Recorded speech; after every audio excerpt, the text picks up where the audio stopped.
للہ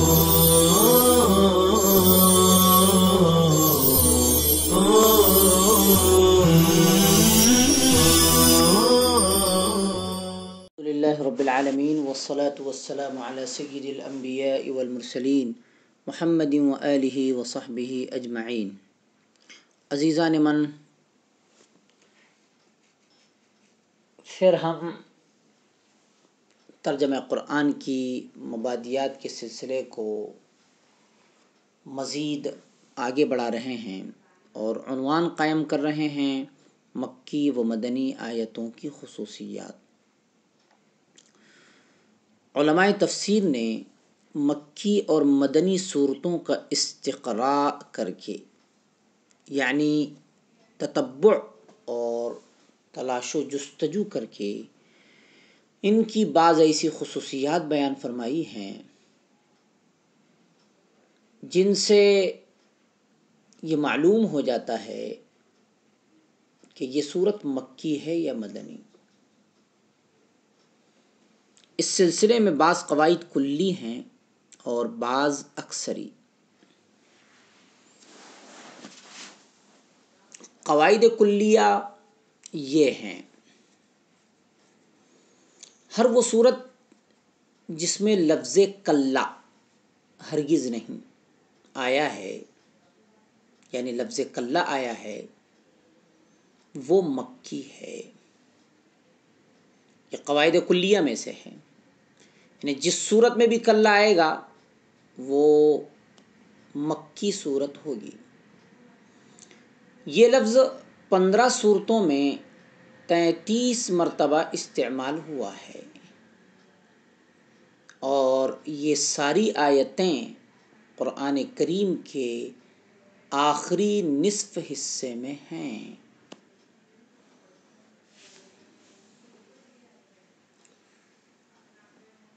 تو پہلا قاعدہ بیان ہوا، اب دوسرا قاعدہ بیان کر رہے ہیں۔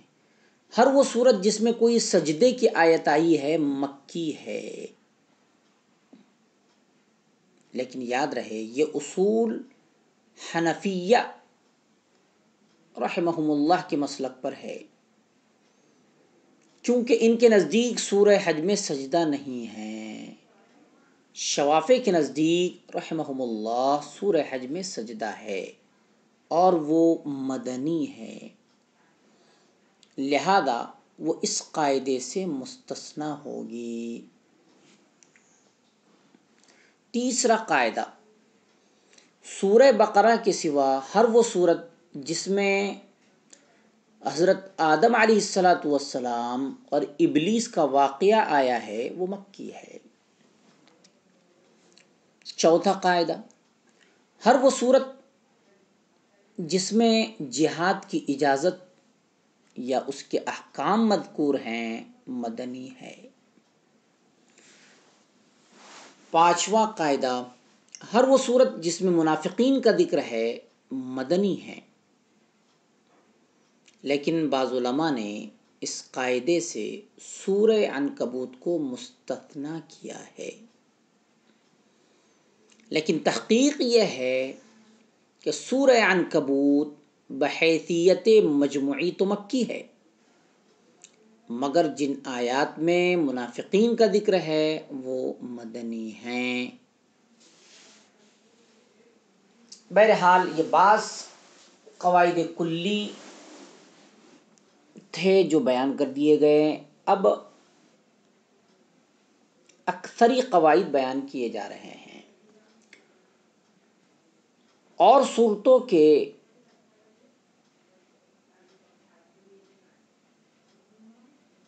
درج ذیل خصائص عمومی اور اکثری ہے،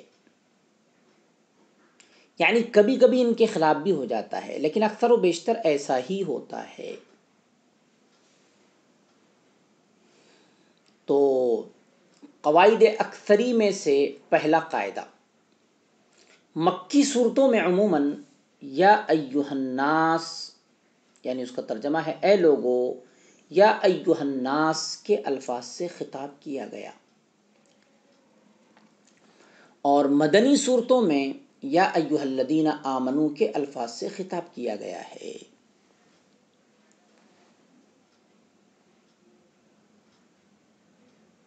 قواعد اکثری میں سے دوسرا قاعدہ، مکی آیتیں اور صورتیں عموماً چھوٹی چھوٹی اور مختصر ہیں، اور مدنی آیات و سور یعنی صورتیں طویل اور مفصل ہیں۔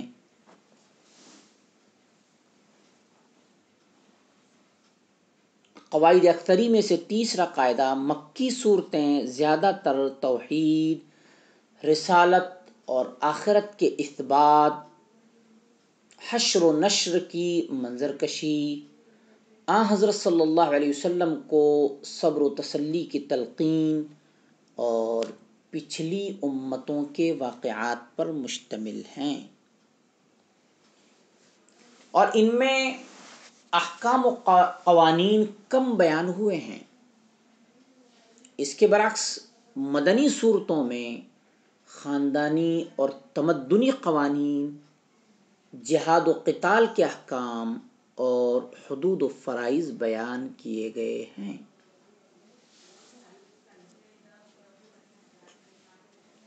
اکثری قواعد میں سے چوتھا قاعدہ، مکی صورتوں میں زیادہ تر مقابلہ بت پرستوں سے ہے، اور مدنی صورتوں میں اہل کتاب اور منافقین سے۔ پانچواں قاعدہ، مکی صورتوں کا اسلوب بیاں زیادہ پرشکوہ ہے،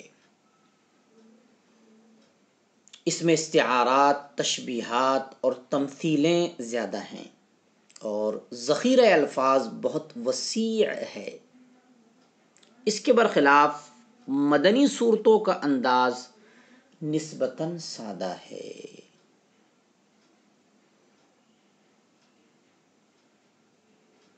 سوال یہ ہے کہ مکی اور مدنی صورتوں کے انداز و اسلوب میں یہ فرق کیوں، کہ مکی صورتوں کا اسلوب مدنی صورتوں کے اسلوب سے بالکل جداگانہ ہے، بالکل الگ اور مختلف ہے، ایسا کیوں؟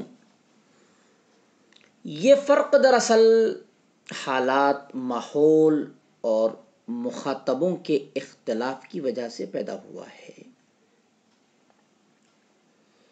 مکی زندگی میں مسلمانوں کا واسطہ چونکہ زیادہ تر عرب کے بت پرستوں سے تھا،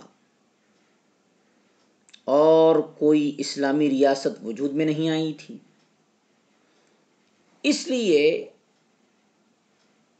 اس دور میں زیادہ زور عقائد کی درستی، اخلاق کی اصلاح، بت پرستوں کی مدلل تردید اور قرآن کریم کی شان اعجاز کے اظہار پر دیا گیا۔ اس کے برخلاف مدینہ طیبہ میں ایک اسلامی ریاست وجود میں آ چکی تھی، لوگ ذوق در ذوق اسلام کے سائے تلے آ رہے تھے، علمی سطح پر بت پرستی کا ابطال ہو چکا تھا، اور تمام نظریاتی مقابلہ اہل کتاب سے تھا۔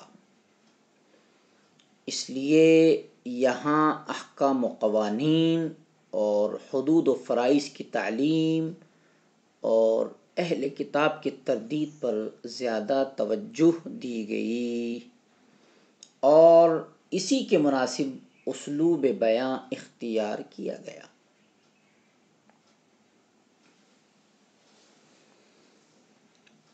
آگے ہم عنوان قائم کر رہے ہیں، قرآن کریم کا تدریجی نزول۔ یہ بھی عنوان ہم قائم کر سکتے ہیں کہ قرآن کریم کے تدریجی نزول کی حکمتیں۔ پیچھے آ چکا ہے کہ آن حضرت صلی اللہ علیہ وسلم پر قرآن کریم دفعتاً اور یکبارگی نازل نہیں ہوا، بلکہ تھوڑا تھوڑا کر کے تقریباً 23 سال میں اتارا گیا ہے۔ بعض اوقات جبرائیل امین علیہ السلام ایک چھوٹی سی آیت، بلکہ آیت کا کوئی ایک جز لے کر بھی تشریف لے آئے، اور بعض مرتبہ کئی آیتیں بیک وقت نازل ہوئیں۔ قرآن کریم کا سب سے چھوٹا حصہ جو مستقلاً نازل ہوا وہ غیر اولی الضرر ہے، جو ایک طویل آیت کا ٹکڑا ہے۔ دوسری طرف پوری سورہ انعام ایک ہی مرتبہ نازل ہوئی ہے۔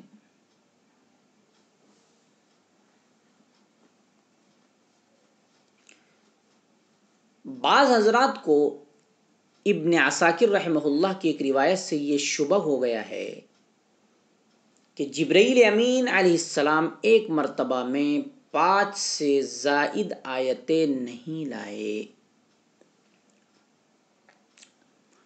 لیکن علامہ سیوطی رحمہ اللہ نے اس خیال کی تردید کرتے ہوئے فرمایا ہے کہ نازل تو اس سے زائد آیتیں بھی ہوئی ہیں۔ مثلا واقعہ افک میں بیک وقت 10 آیتوں کا نزول صحیح احادیث سے ثابت ہے، لیکن ہوتا یہ تھا کہ جبرائیل امین علیہ السلام حضرت صلی اللہ علیہ وسلم کو 5 آیتیں یاد کرایا کرتے تھے۔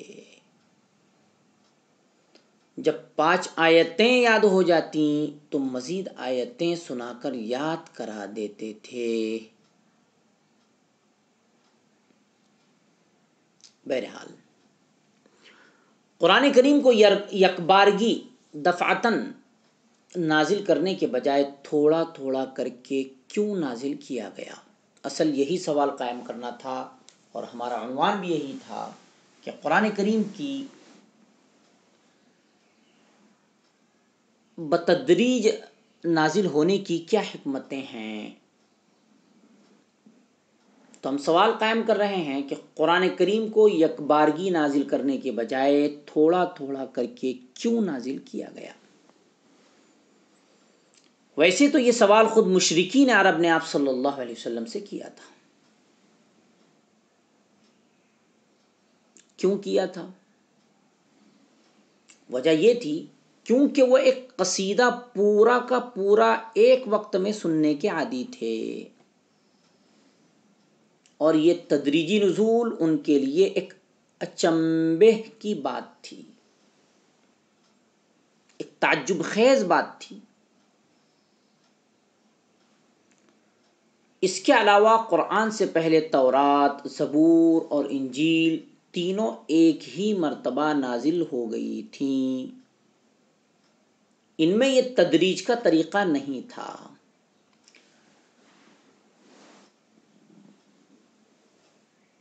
بہرحال جو مشرکین عرب نے سوال کیا ہے، قرآن کریم نے اس کو بیان کیا ہے اور جواب کو بھی بیان کیا ہے۔ باری تعالیٰ نے اس سوال کا جواب خود ان الفاظ میں دیا ہے، وقال الذين كفروا لولا نزل عليه القرآن جملة واحدة كذلك لنثبت به فؤادك ورتلناه ترتيلا ولا يأتونك بمثل إلا جئناك بالحق وأحسن تفسيرا۔ اور کافروں نے کہا کہ آپ پر صلی اللہ علیہ وسلم قرآن ایک ہی دفعہ کیوں نہیں نازل کیا گیا؟ اسی طرح بین القوسین مفہوم کے اعتبار سے ہم ترجمہ کر رہے ہیں، ہم نے قرآن کو تدریجاً اتارا ہے، آہستہ آہستہ تھوڑا تھوڑا اتارا ہے، تاکہ ہم آپ کے دل کو مطمئن کر دیں، اور ہم نے اس کو رفتہ رفتہ پڑھا ہے، اور وہ کوئی بات آپ کے پاس نہیں لائیں گے مگر ہم آپ کے پاس حق لائیں گے اور اس کی عمدہ تفسیر پیش کریں گے۔ گویا اس آیت کریمہ میں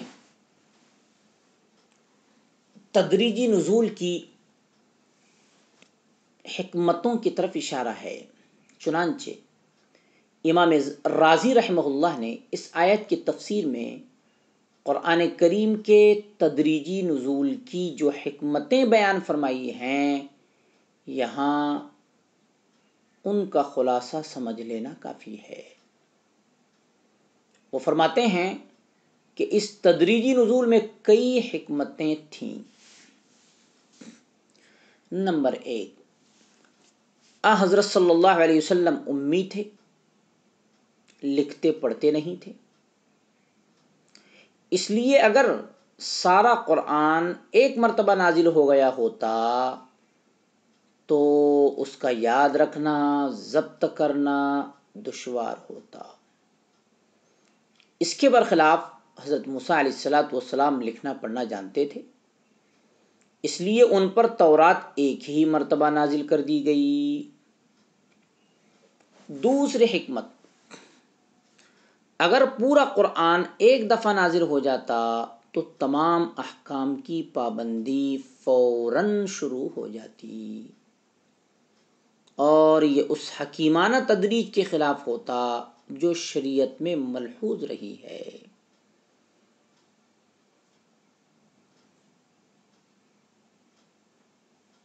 تیسری حکمت، حضرت صلی اللہ علیہ وسلم کو اپنی قوم کی طرف سے ہر روز نئی نئی اذیتیں برداشت کرنی پڑتی تھیں،